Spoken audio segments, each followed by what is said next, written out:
Ya, kita langsung saja masuk ke pertemuan ketujuh hari ini. Nah, kemarin saya sudah terima beberapa tugas-tugas yang sudah dikumpulkan dan juga jawaban-jawaban soal kuis yang diberikan kemarin.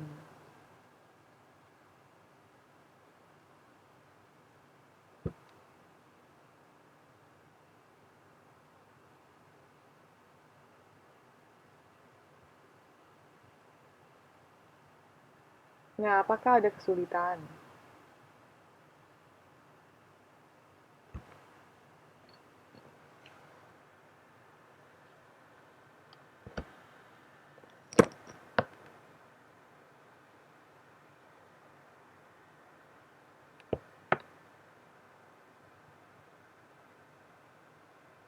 5 karakter yang keng, karakter yang keng.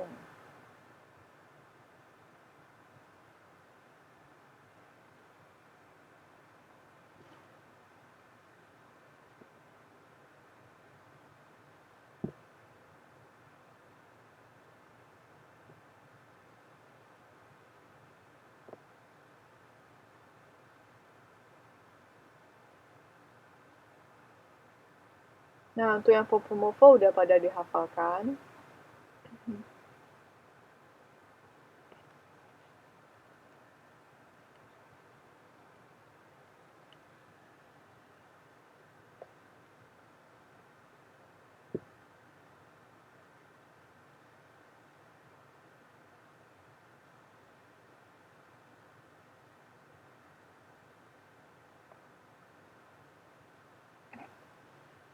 Cepat sekali lupanya.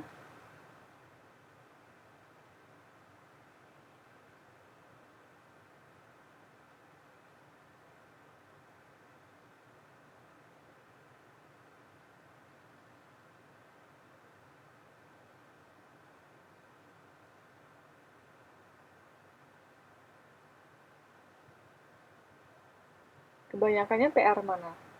PR Mandarin atau PR yang lain? Atau semuanya?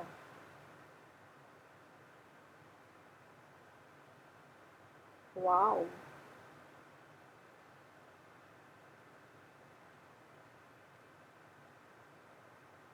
Pelajaran yang lain sudah hampir selesai kan?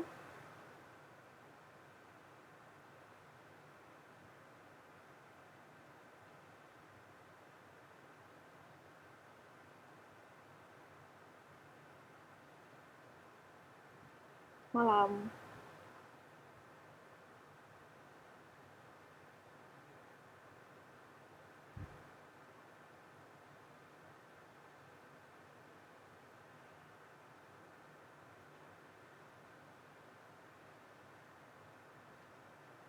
Yang goresannya itu maksudnya yang goresan cuing fu hao atau goresan apa?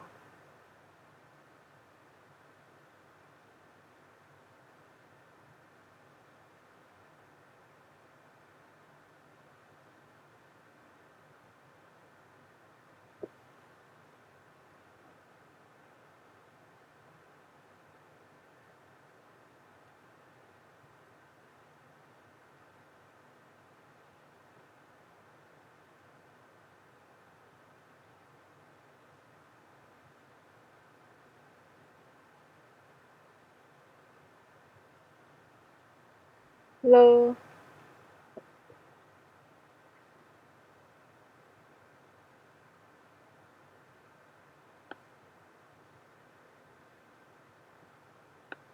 le.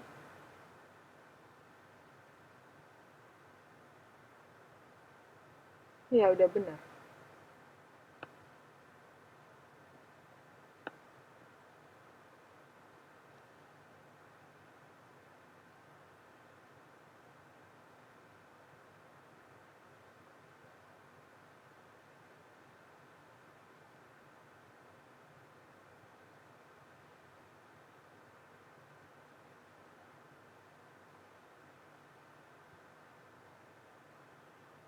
Seharusnya kalau misalnya dia ditulis seperti ini,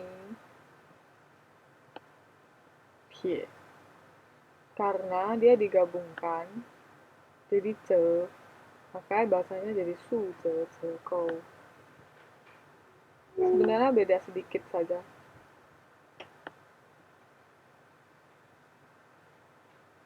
Su ce ce kou.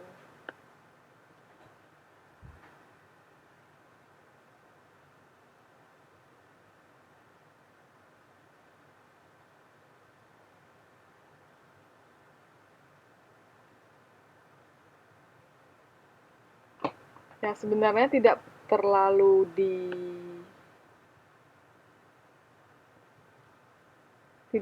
terlalu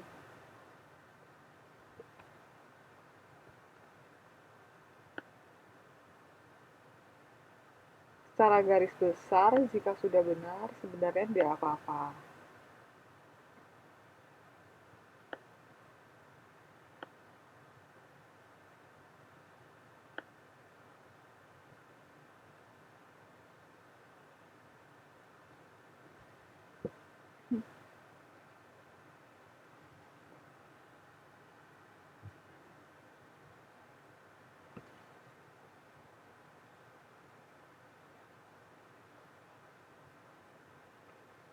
Tugas yang saya berikan sudah jelas sekali karena juga sudah saya posting di Facebook.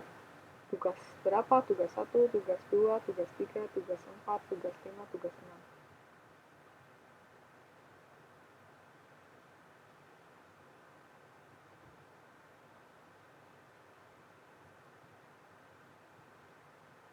Dan juga yang tidak jelas sebenarnya bisa lihat lagi YouTube-nya. Bagaimana penjelasan saya mengenai tugas-tugas yang diberikan.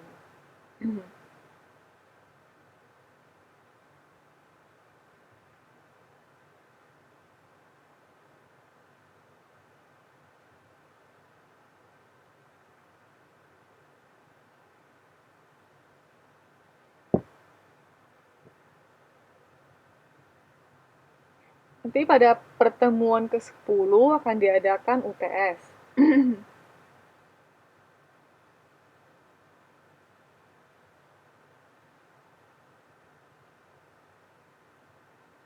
Pertemuan ke-10.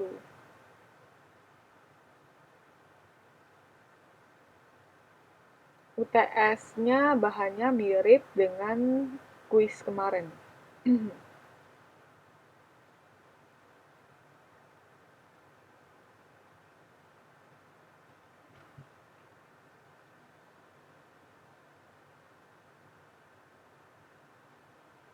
Nanti saya umumkan nanti saya umumkan lagi jadwal, tanggal, hari, dan waktunya. Kapan akan diadakan UTS.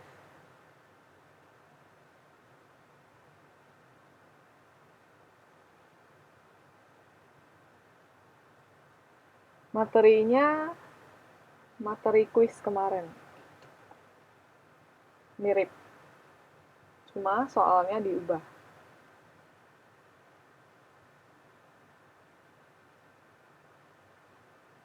Bentuk-bentuk dari ujian UTS-nya seperti itu.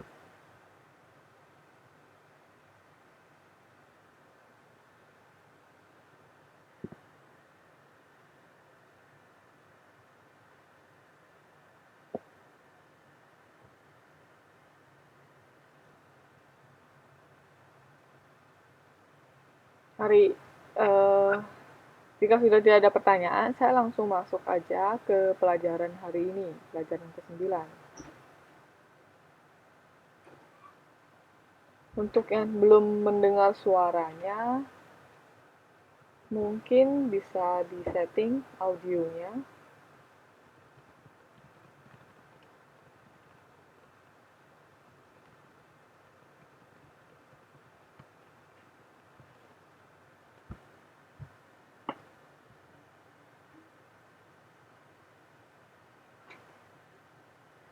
Nah, hari ini saya akan menjelaskan mengenai piktogram atau piktograf dari bahasa Mandarin, dari tulisan karakter Mandarin. Piktogram, ideogram, dan juga radikal-radikal dalam bahasa Mandarin. Nah, seperti yang kita ketahui, yang dari pelajaran-pelajaran yang pada saat pertemuan pertama, saya sering menyebutkan bahwa karakter Mandarin itu terdiri dari gambar-gambar.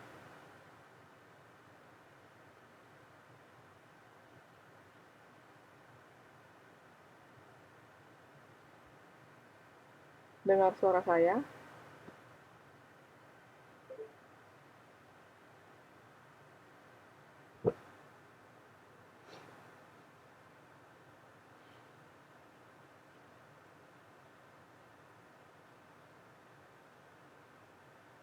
Hao, 如果听到的话先听. Nah, jika yang sudah bisa mendengar, silakan didengarkan. Nanti untuk yang belum dapat mendengarkan, bisa langsung lihat di YouTube.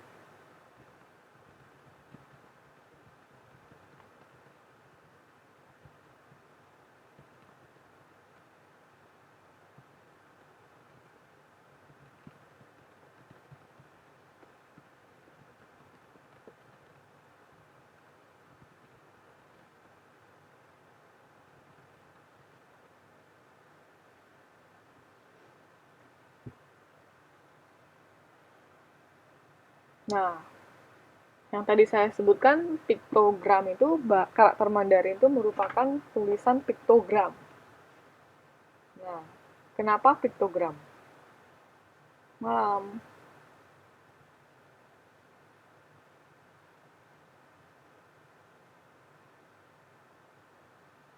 Ada yang bisa menjawab mengapa dikatakan pikto? Kenapa karakter Mandarin dikatakan piktogram? Picture. Pic itu dalam bahasa Inggrisnya picture. Berarti berupa lukisan-lukisan atau gambar-gambar. Mengapa karakter Mandarin dikategorikan tulisan piktogram, tidak seperti bahasa Indonesia dan bahasa Inggris yang menggunakan alfabet A, B, C, D, sampai Z.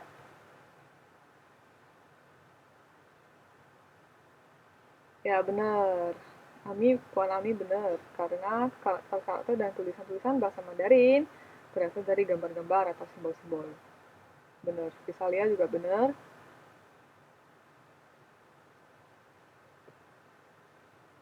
Bagus sekali, berarti mendengarkan. Nah, berikut adalah contohnya.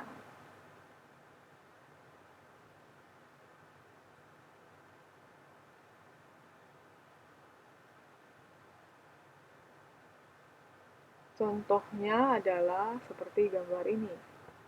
Yang pertama, ini gambar apa? Ada yang bisa menjawab? Pohon. Benar, pohon. Nah, ya benar.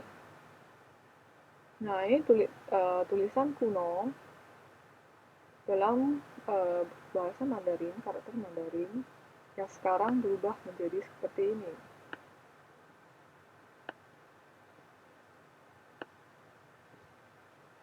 Tahu karakter ini?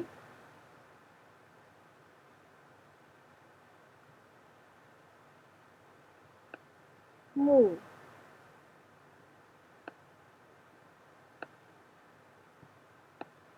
Mu yang artinya kayu.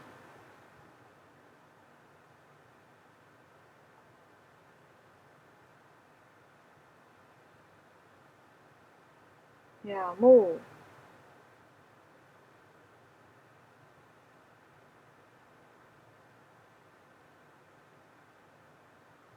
Nah, kita bisa sebut karakter mu ini adalah radikal. Radikal dalam atau karakter dasar dalam karakter Mandarin.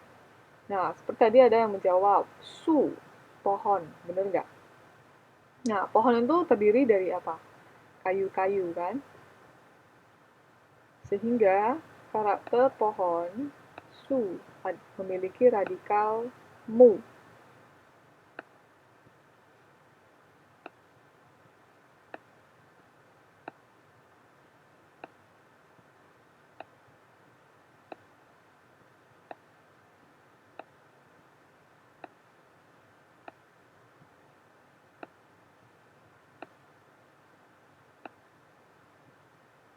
Ini adalah su, pohon.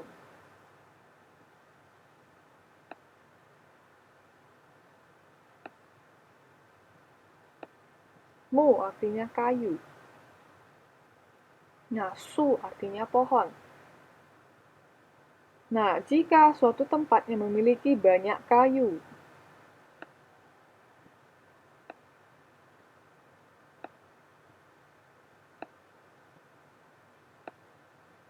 disebut ling.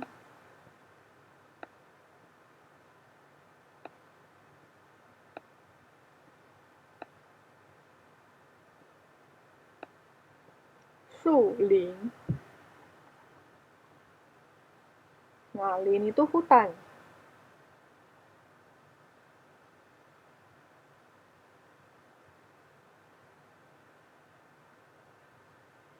Nah, dari sini kita bisa lihat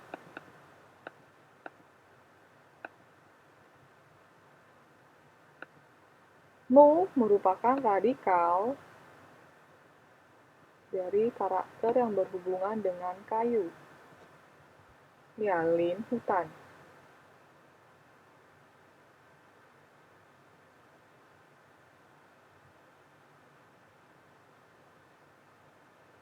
Dari sini kita bisa langsung buat kesimpulan karakter Mandarin itu merupakan piktograf. Karena dasar-dasar dari karakter Mandarin itu adalah gambar, asal muasalnya adalah gambar. Nah, yang kedua, huo, sudah pernah saya ajarkan. Tadi juga udah ada beberapa yang menjawab huo. Yang kedua adalah hu.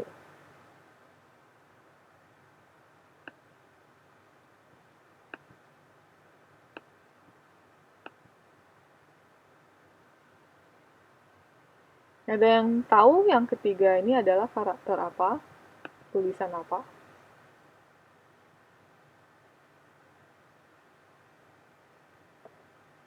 Nah, ini adalah sebuah gambar apa? Rumah. Nah, rumah ini rumah yang zaman dahulu atau yang zaman modern? Bayangkan, ya, bayangkan zaman-zaman dahulu pada saat ditemukannya gambar, rumah-rumah orang itu pada zaman purbakala seperti ini atau mungkin lebih sederhana.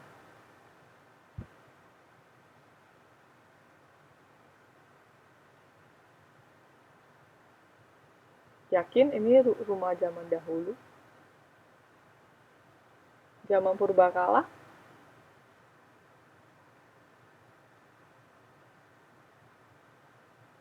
Malam.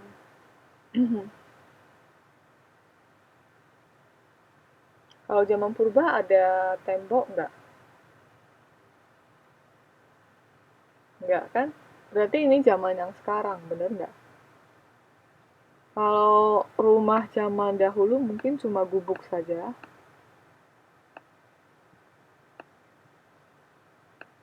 Yang terdiri dari jerami mungkin.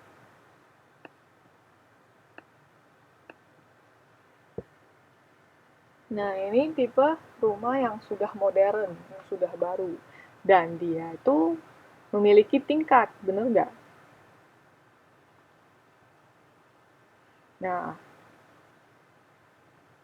Nah, rumah sekarang, rumah yang bertingkat, minimal 2 tingkat, bener nggak?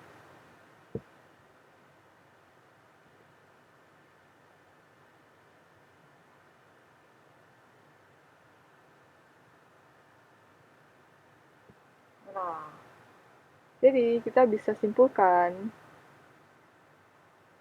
jika bangunan yang bertingkat seperti ini adalah bangunan yang tinggi atau rendah.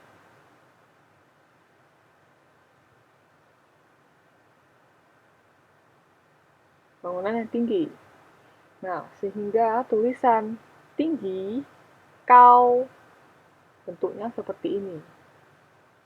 Karena menunjukkan rumah yang bangunannya tinggi. Kau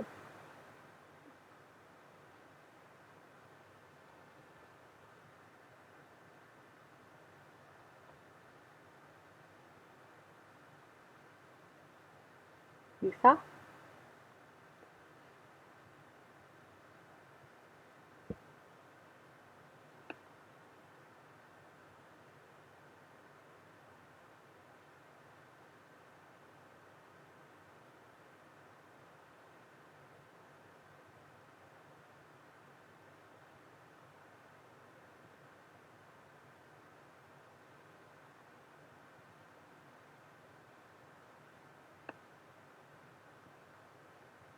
Kau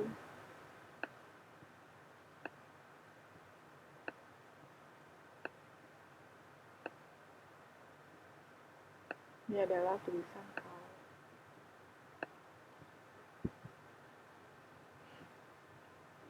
Nah,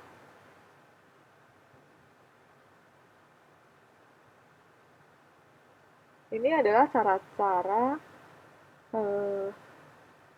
karakter Mandarin membentuk tulisannya.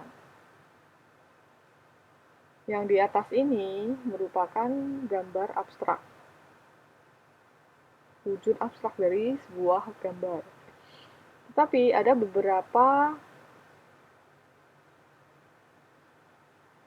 beberapa bahasa atau yang kita sering sebutkan bukan merupakan kata benda, benar nggak? Yang di atas ini kan merupakan kata benda, seperti mu, kayu, itu adalah kata benda, karena dia memiliki wujud abstrak. Nah, seperti huo, api juga benda yang bisa kita lihat dengan mata. Nah, juga ada beberapa bahasa yang tidak menggunakan, yang tidak berbentuk, seperti kata kerja, adjektif, atau kata sifat, dan lain-lain. Nah, seperti yang kita pelajari karakter yang nomor 3 ini, tulisan yang ketiga ini adalah kau tinggi. Tinggi dia bukan merupakan suatu karakter yang abstrak. Tinggi itu bisa kita lihat atau tidak. Bukan suatu benda, benar nggak? Sehingga kita dapat menyimpulkan karakter bahasa Mandarin itu selain terdiri dari piktograf, juga terdiri dari ideograf. Bisa dimengerti? Ideograf adalah piktograf yang menggambarkan gagasan, ide, atau konsep. Yang sering kita namakan logograf atau tulisan ide, tulisan ide. Nah, seperti karakter kau ini. Nah, berikutnya masih ada beberapa contoh karakter ideograf. Misalnya karakter ini. Ada yang bisa menebak karakter ini artinya apa?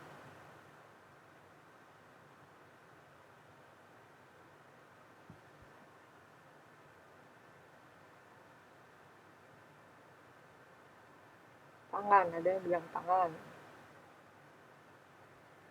Tangan mau mengambil daging.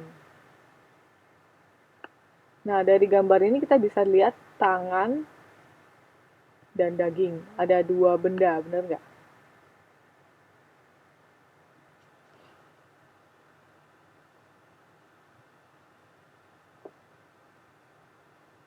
Nah, idenya adalah yang mau mengambil daging, benar nggak?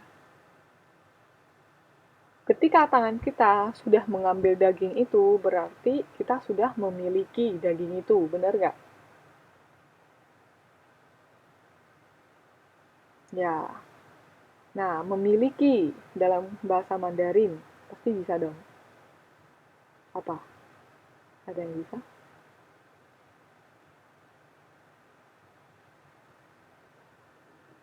Satu karakter saja. Memiliki dalam bahasa Mandarin artinya apa? Saya memiliki daging. Ayo, bagaimana cara? Saya mempunyai atau saya memiliki.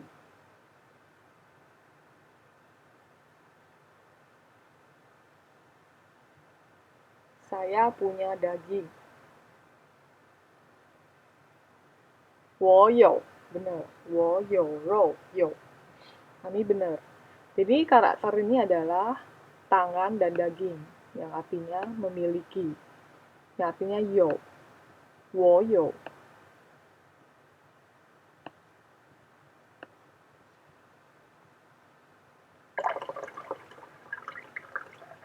Bisa dimengerti?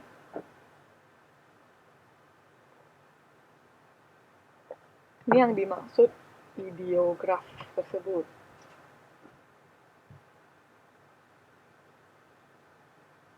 Yo.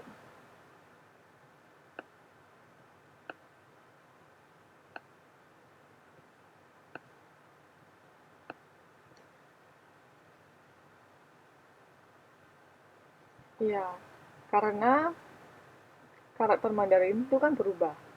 Seperti yang pernah saya jelaskan pada awal-awal pertemuan, perubahan karakter Mandarin itu ada 5, bener nggak? Dari Jiakuwen,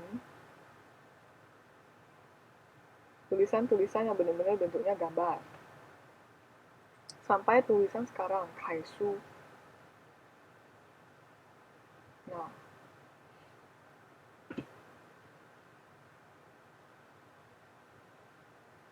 ini adalah karakter Mandarin yang artinya yo. Tangan dan daging. Tangan yang ingin mengambil daging. Tangan yang sudah mengambil daging berarti memiliki, mempunyai. Dan selanjutnya, karakter ini.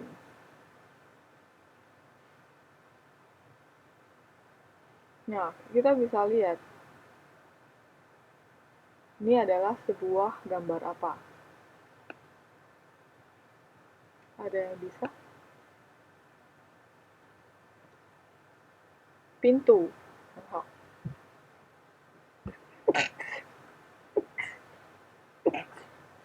Ya, benar, pintu.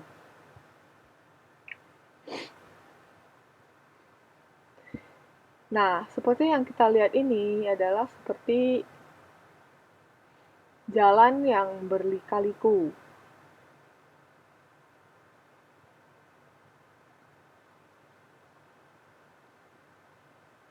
Nah, tujuan kita adalah kita ingin memasuki pintu itu, benar nggak?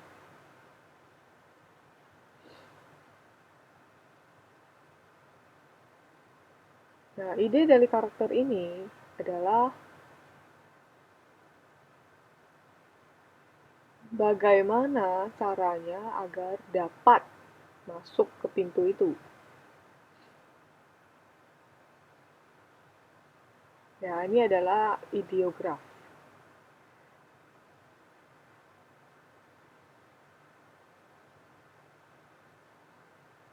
Nah, kita bisa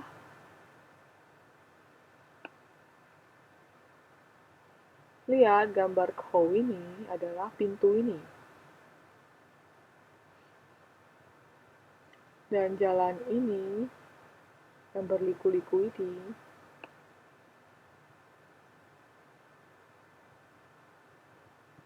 adalah karakter ini.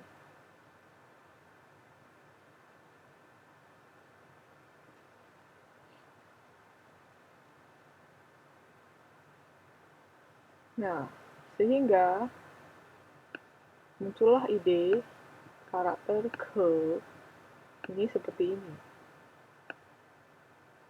Ke, 可以的可.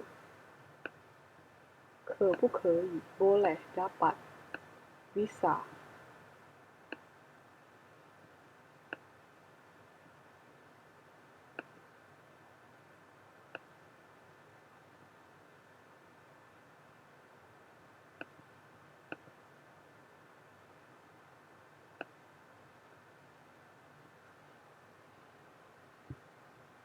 Ya, jadi idenya seperti ini.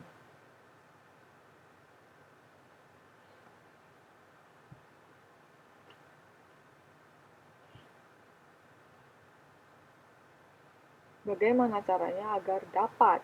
怎么样的方法可以进去？可以，对吗？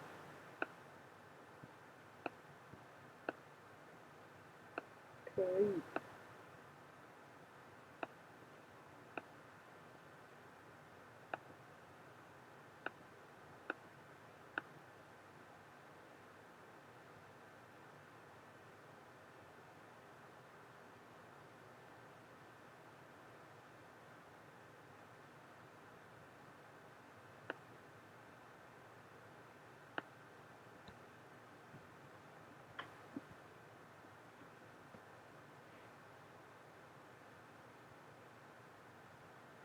Ya, dan selanjutnya, nah seperti kita lihat pada gambar ini ada dua gambar, benar nggak? Yang pertama adalah gambar tangan, yang kedua adalah mata. Benar, Resalia benar, gambar tangan dan mata.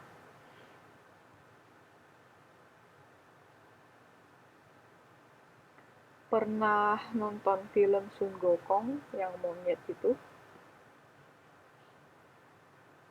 Ya, seringkali Sun Gokong pada saat melihat jauh itu tangannya diletakkan di atas mata, bener nggak? Nah, pada zaman dahulu belum ditemukannya topi atau kacamata hitam. Maka ketika ingin melihat jauh atau melihat benda yang di bawah sinar terik matahari, tangannya itu harus di atas mata, sehingga dapat melihat benda. Ya, biar tidak silau. Maka itu karakter melihat, kan, terdiri dari dua komponen.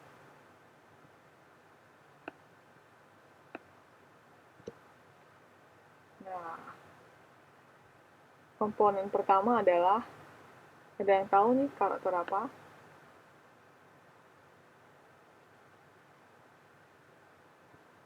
Tangan, so, benar. Dan komponen kedua,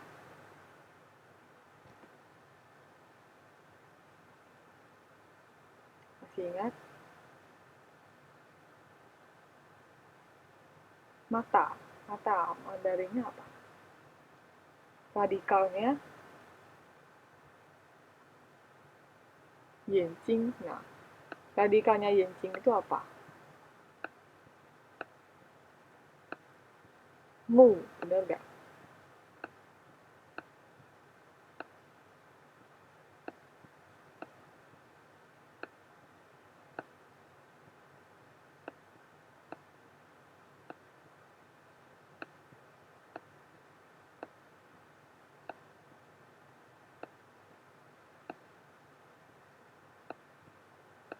眼睛.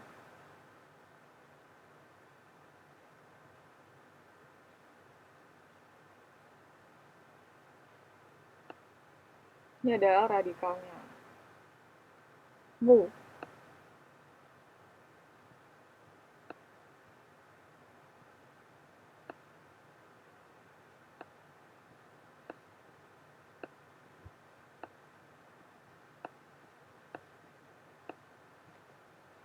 Terima.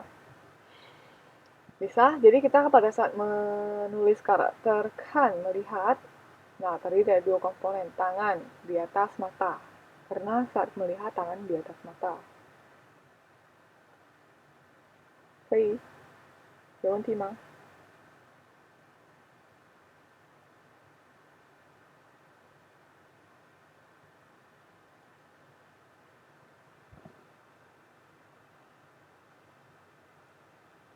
有人在吗？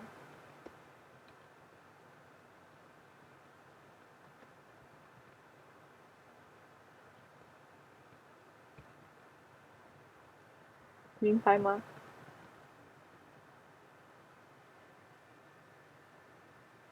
还有yang bingung alasannya kenapa?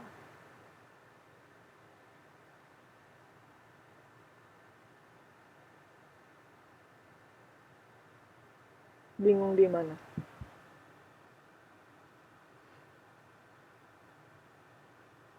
Ini namanya ideograf, konsep.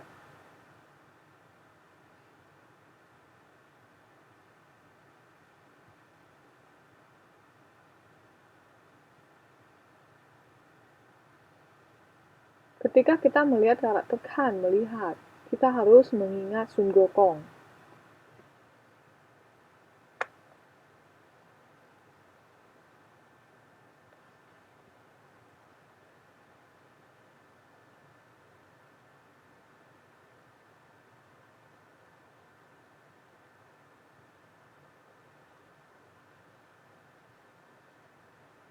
Maksudnya tangan sama mata, maksudnya gimana?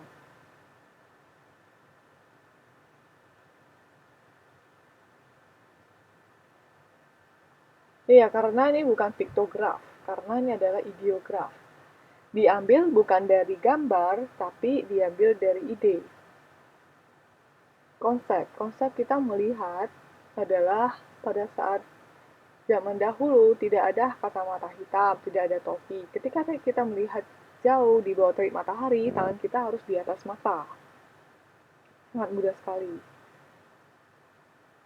Nah, sehingga orang zaman dahulu memutuskan konsep ini sebagai penerapan untuk menerapkan konsep ini, maka karakter Khan menjadi bentuknya seperti ini.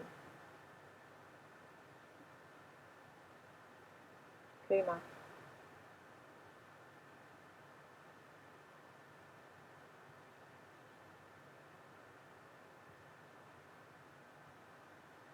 Sebenarnya konsepnya gampang sekali. Ingat, ini adalah ideograf, bukan piktograf.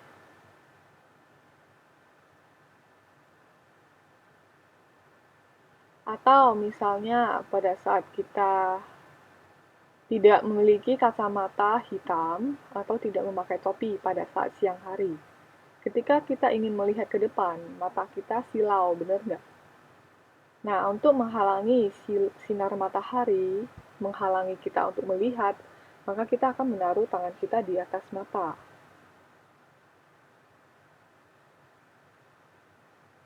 Oke, nah, sehingga ide inilah diambil untuk karakter Khan melihat.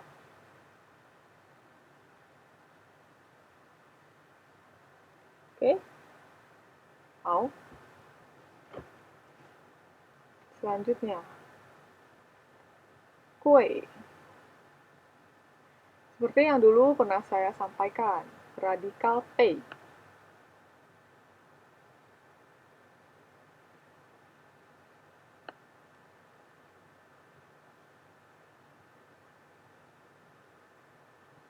P adalah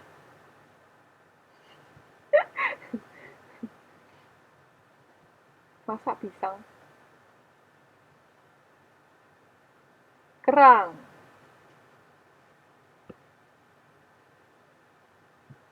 Ini kerang.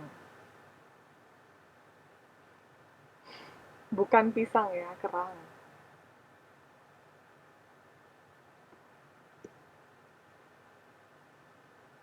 Nah,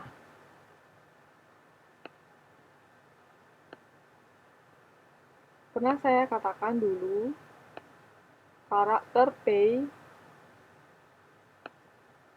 adalah karakter yang memiliki arti yang sangat berharga. Ketika zaman dahulu belum ditemukannya uang atau koin atau emas, maka yang paling berharga adalah kerang. Terima, Soma, bisa diterima.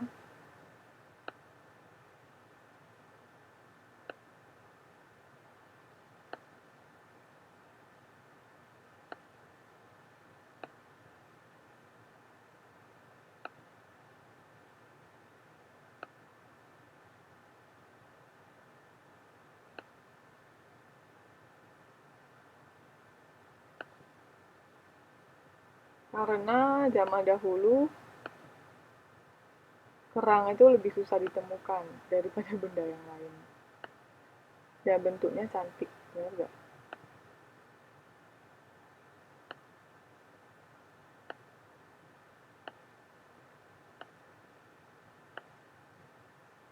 pay.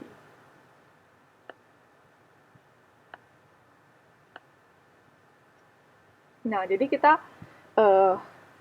ngambil aja konsepnya.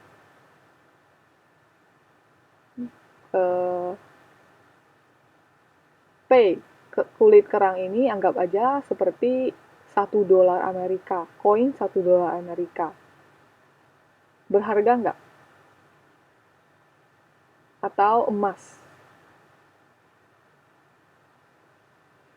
Pei artinya kerang. Pei ke.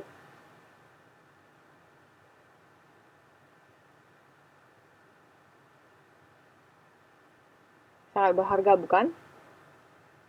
Nah, ketika satu koin saja berharga, ketika satu kulit kerang aja berharga, bagaimana jika dia sekeranjang? Yang di atas ini adalah keranjang. Jadi konsepnya ini adalah sekeranjang kerang. Terima. Nah, jika koin $1 koin Amerika aja berharga, bagaimana jika dibeli sekeranjang atau emas sekeranjang? Berharga nggak? Lebih berharga kan?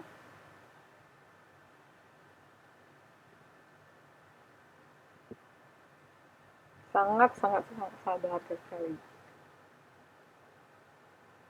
Nah, sehingga karakter ini ketika suatu barang memerlukan banyak emas atau banyak koin atau banyak kulit kerang pada zaman dahulu, maka barang tersebut adalah barang yang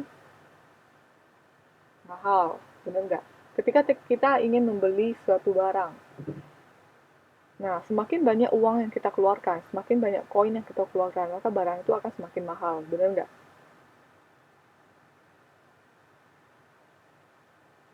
Nah, maka konsep mahal ini adalah berasal dari dua karakter ini, kue. Kue.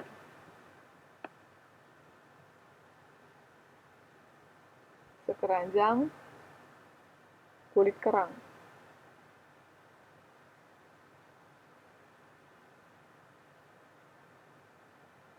Memang?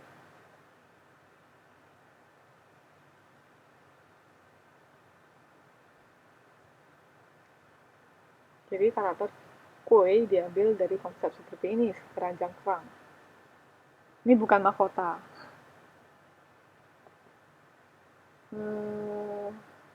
Bukan bahasa isyarat, tapi konsep konsep pemikiran. Jadi otak itu kita harus memiliki konsep pemikiran orang Cina dulu, bagaimana mereka menciptakan karakter Mandarin tersebut. Kue ini, 是这个 先写中 Nanti akan saya ajarkan detailnya lagi bagaimana cara penulisan. Lalu ke pay.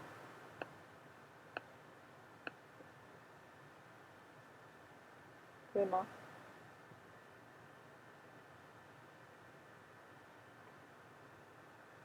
这是贵，蛮好。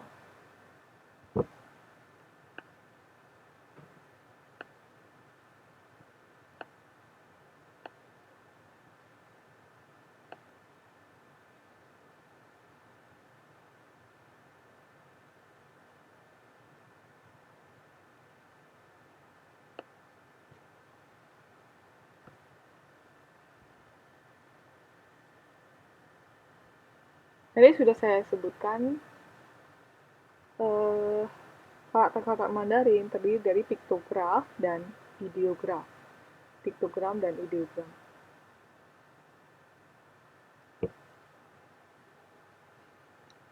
Dan bagaimana cara menggabungkannya?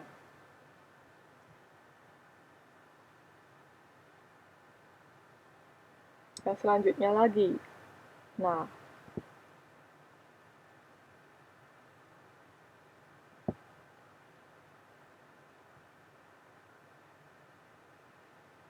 gambar yang di sebelah ini, sebelah kiri ini adalah gambar apa?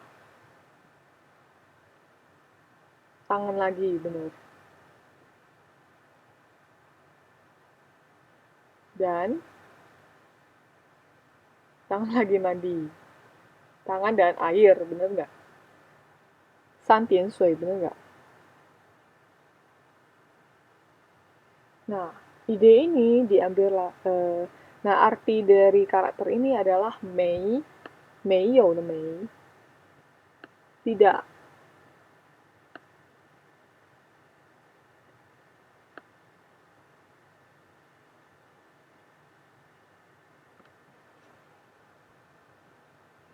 Mei you de mei. Nah, kenapa menggunakan gambar seperti ini? Nah, konsepnya diambil dari pada saat kita mencari barang yang terjatuh di air, itu pasti sudah hilang atau tidak ada. Sehingga mau bagaimanapun kita mengobok-ngobok airnya, kita mencari-cari barang yang sudah terjatuh di air, mungkin di sungai, mungkin di laut, barang itu akan hilang. 会没有了，可以吗？ Ini adalah konsep dari ideografinya.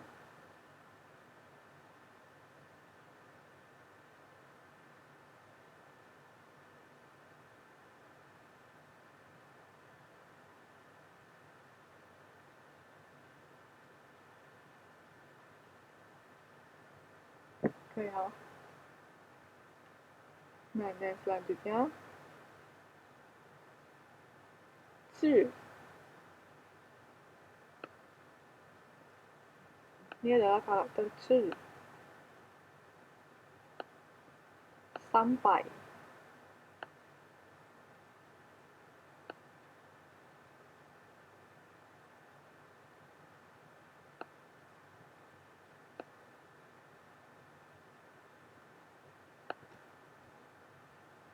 Jika kita pisahkan menjadi dua komponen, maka dia terdiri dari komponen yang atas dan komponen yang bawah.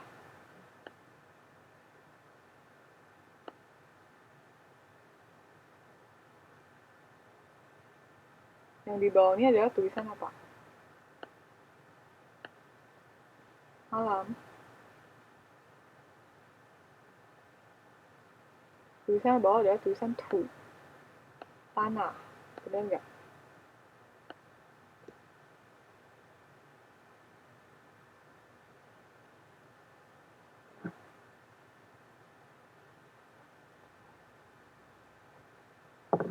Ketika burung, dia konsep dari karakter ini adalah ketika burung ingin makan cacing, maka burung itu harus sampai dulu ke tanah, bener nggak? Untuk menangkap cacing, untuk memakannya. Sehingga karakter ci sampai mengambil konsep seperti ini.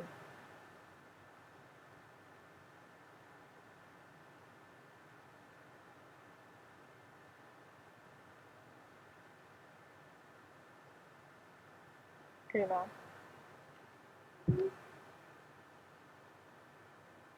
Jadi sebenarnya karakter Mandarin itu memiliki asal muasal yang sebenarnya masih bisa dimengerti, dan ketika kita ingin mengingatnya itu juga tidak terlalu susah ketika kita tahu ceritanya. Nah, dan yang terakhir adalah shu atau shu. Nah,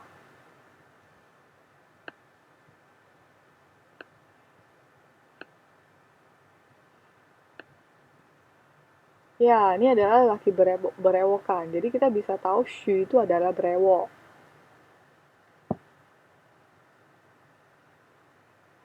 Apalagi kalau misalnya kita menonton film-film Cina yang zaman kerajaan, atau zaman dulu, atau raja-raja, mereka itu rata-rata tidak mencukur rambut.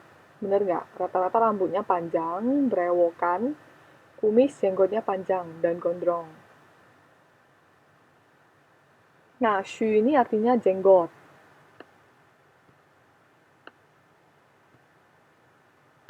Piktogramnya seperti itu.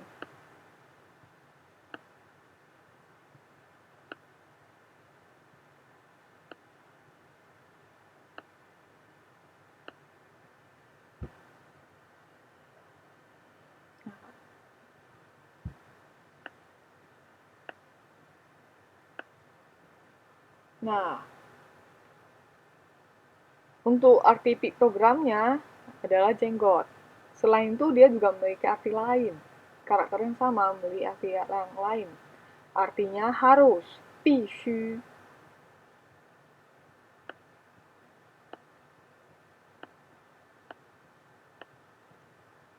必须.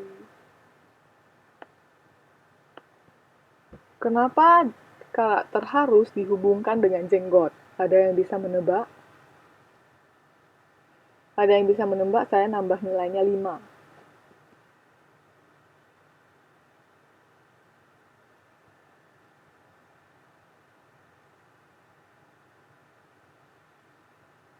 Ah, bener.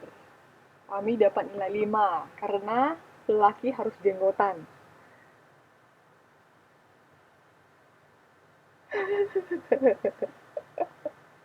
Berarti bisa kan ditebak kira-kira kenapa? Karena pada zaman dulu kita bisa lihat kenapa orang kok tidak mencukur rambut, tidak memotong rambutnya, malah sekarang cowok itu rambutnya pendek nggak boleh panjang. Karena pada zaman dahulu memang cowok itu harus memiliki rambut yang panjang, jenggot yang panjang. Tahu kenapa nggak? Konami nomor induknya berapa?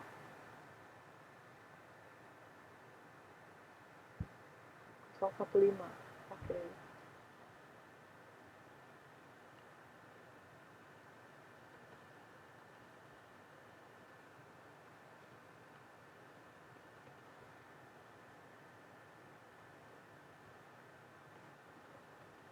Ya, karena orang Cina zaman dulu memiliki kepercayaan kita dilahirkan oleh orang tua.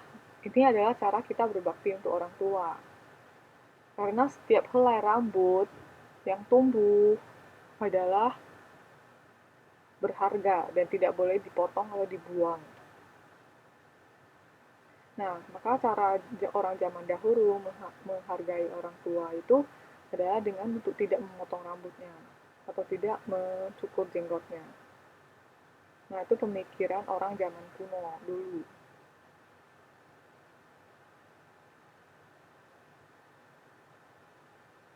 Ya, kumis, jenggot, rambut tidak boleh dicukur. Makanya rambut mereka tuh panjang sekali. Sampai dikepang-kepang.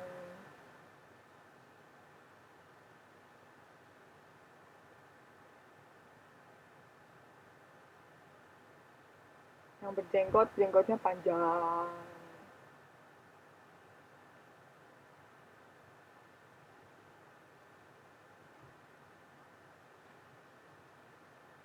Ya, bener. Nah, kalau misalnya di film-film zaman kerajaan Cina dulu, laki-laki itu rambutnya panjang-panjang, jenggotnya juga panjang-panjang. Karena itu cara mereka untuk berbakti kepada orang tua, untuk tidak memotong rambut mereka dan jenggot mereka. Terima.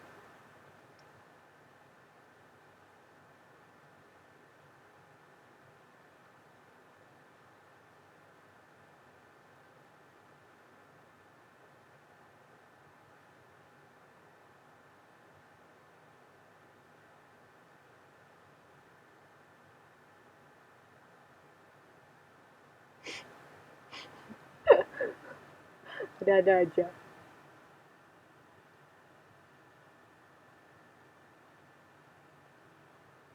Sampai sini ada pertanyaan.